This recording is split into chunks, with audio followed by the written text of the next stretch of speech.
السلام علیکم. څنګه یو ټیک ټاک؟ امید لرم چې خیر ټول ټیک ټاک وو.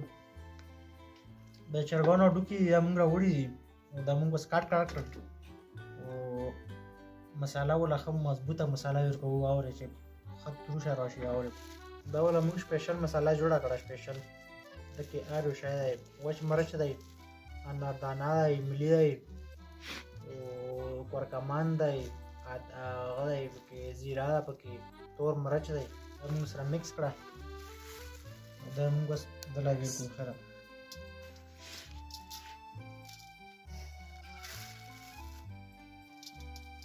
د مسالې مره خپله بوی نه چې دلته هم بوی نه ځي سمایل یې ډېر دی دا موږ مکس کړو دا وله مساله موږ ورکړې ده ډېره مساله پې خوند کوي بیا لږه ولې راځي تروشه دا مالګه یې وله ویر کړو موږ مقدار سره چې ډېره نه تروشه نه شي ځکه چې ډېره تروشه شي که نه بیا خوند نه کوي په سیخانو کې موږ دا وپېرو ښه داسې وپېرو چې مطلب تیکي میکي نه لاندې وړې نه شي که نه بیا سیزي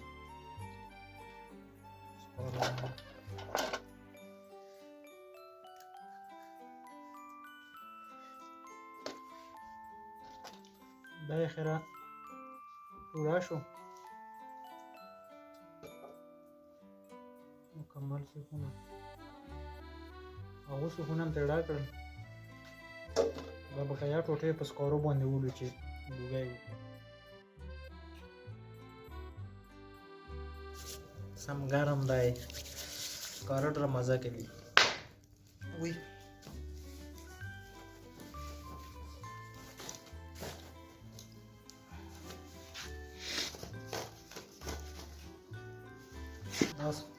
سکاره یې خراغه شول مکمل سره شول بس اوس هم پکې کېښول وختي بل نه و سکاره که نه دا یې و چې رانه ونسېږي سکاره ډېر تیز دی د چای مسره کېښوئ چای سری چای دی چې پکې شي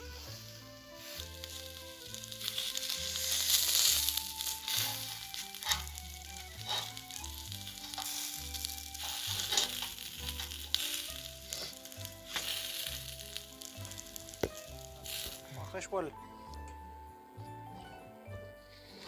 هم سالات غوڅ کړي دي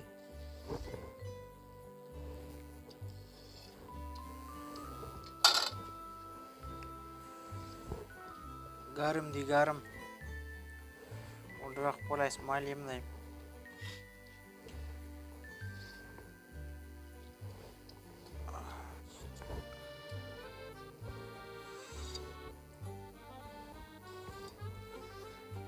نارنج یې پې واچوو خیره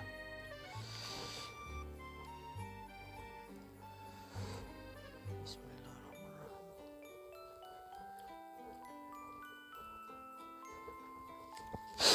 تنور ټیکاله ښایسته نار متلې ده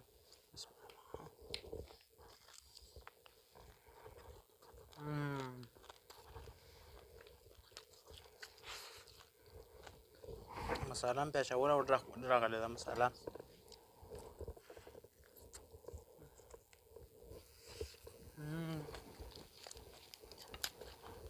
سالاد نارنج پې ډېره مزه کوي زبردست